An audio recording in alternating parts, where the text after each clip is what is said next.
Wayanad പനമരത്തിനടുത്ത് KSRTC ബസ്സുകൾ കൂട്ടിയിടിച്ച് നിരവധി പേർക്ക് പരിക്കേറ്റു. നിലമ്പൂർ ഇരിട്ടി ഫാസ്റ്റ് പാസഞ്ചർ ബസ്സും Parassinikkadavu Sultan Bathery limited stop ordinary ബസ്സുമാണ് കൂട്ടിയിടിച്ചത്. പരിക്കേറ്റവരെ മാനന്തവാടി മെഡിക്കൽ കോളേജ് ആശുപത്രിയിൽ പ്രവേശിപ്പിച്ചു. M. കമൽ തയ്യാറാക്കിയ റിപ്പോർട്ട് കാണാം. മാനന്തവാടി കൽപ്പറ്റ മലയോര ഹൈവേയിൽ പനമരത്തിനടുത്ത് കാപ്പുഞ്ചാലിന് സമീപത്താണ് ഈ അപകടമുണ്ടായത്. രാവിലെ 9:40 രണ്ട് KSRTC ബസ്സുകൾ കൂട്ടിയിടിച്ചത്. നിലമ്പൂരിൽ നിന്ന് ഇരിട്ടിയിലേക്ക് പോവുകയായിരുന്ന KSRTCയുടെ ബസ്സാണ് ഈ ചുവന്ന ബസ്. ഈ ബസ് പറശ്ശിനിക്കടവിൽ നിന്ന് പുലർച്ചെ പുറപ്പെട്ട് സുൽത്താൻ ബത്തേരിയിലേക്ക് പോവുകയായിരുന്ന ലിമിറ്റഡ് സ്റ്റോപ്പ് ഓർഡിനറി ബസ്സുമാണ് കൂട്ടിയിടിച്ചത്. ഈ സുൽത്താൻ ബത്തേരി ബസ് പൂർണ്ണമായും റോങ് സൈഡിലുള്ളതായി നമുക്ക് പ്രാഥമികമായി തന്നെ കാണാൻ കഴിയും. ശബ്ദം കേട്ട് വന്നാണ്. ശബ്ദം കിട്ടും. എന്തായിരുന്നു അവസ്ഥ? വന്നപാട് ആള് കരച്ചിലും വിളിച്ചലും ഇതെല്ലാണ്. പിന്നെ ഈ നിലമ്പൂർ ഇവിടുന്ന് വന്ന കണ്ണൂരിൽ നിന്ന് വന്ന ബസ്സിന്റെ ഡ്രൈവർക്ക് കാലിന് ചെറിയ നല്ല ബസ്സിന്റെ ഡ്രൈവർക്ക് കാലിന് നല്ല പരിക്കുണ്ട്. അപ്പോൾ മൂപ്പരോട് ചോദിച്ചത് സംഭവിച്ചതെന്ന് ചോദിച്ചാൽ പറഞ്ഞ് വീല് ജാമായി പോയതാണെന്നാണ് മൂപ്പർ പറഞ്ഞത്.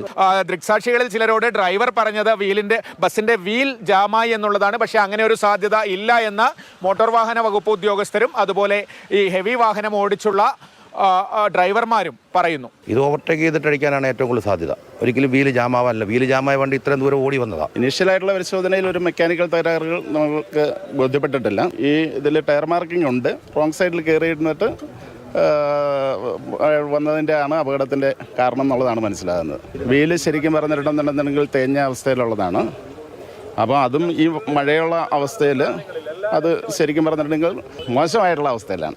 ഈ അപകടത്തിൽപ്പെട്ട ബസ്സിലെ കണ്ടക്ടർ നിലമ്പൂർ ഡിപ്പോയിലെ ബിനോയ് ആണ് ഒപ്പമുള്ളത്. ഞാൻ ടിക്കറ്റ് കൊടുത്തിട്ട് വന്ന് സീറ്റിലേക്ക് ഇരുന്ന് കഴിഞ്ഞപ്പോഴാണ് ഒരു ബ്രേക്ക് ചെയ്യുന്നുണ്ടല്ലോ എന്ന്, ചില നല്ല ശക്തിക്ക് ബ്രേക്ക് ചെയ്യുന്നല്ലോ എന്ന് അന്നേരമാണ് ഞാൻ ശ്രദ്ധിക്കുന്നത്. ഫ്രണ്ടിലേക്ക് ശ്രദ്ധിച്ചപ്പം എതിരെ ഒരു KSRTC നേരെ വരുന്നതാണ് കാണുന്നത്. അപ്പം രണ്ടും അടുത്ത് വന്നിടത്തേന് അപ്പോൾ തന്നെ ആക്സിഡൻറ്റ് നടന്നു. ഈ നിങ്ങളുടെ ബസ്സിലെ ആൾക്കാരുടെ ബസ്സിൽ എല്ലാവരും തന്നെ ഇരിക്കുകയായിരുന്നുകൊണ്ട് നമുക്ക് സ്റ്റാൻഡിങ് ആളില്ല. 48 പേരേ ഉള്ളൂ വണ്ടിക്കകത്ത്.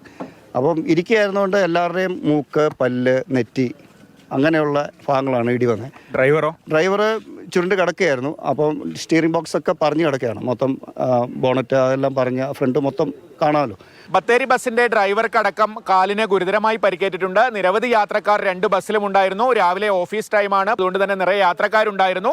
എന്തായാലും സാരമായി പരിക്കുകൾ യാത്രക്കാർക്കുണ്ട്. എല്ലാവരെയും മാനന്തവാടി മെഡിക്കൽ കോളേജ് ആശുപത്രിയിലേക്ക് മാറ്റിയിരിക്കുകയാണ്. മോട്ടോർ വാഹന വകുപ്പും അതുപോലെ KSRTC ഉദ്യോഗസ്ഥരും സ്ഥലത്തെത്തി പരിശോധന തുടങ്ങിയിട്ടുണ്ട്.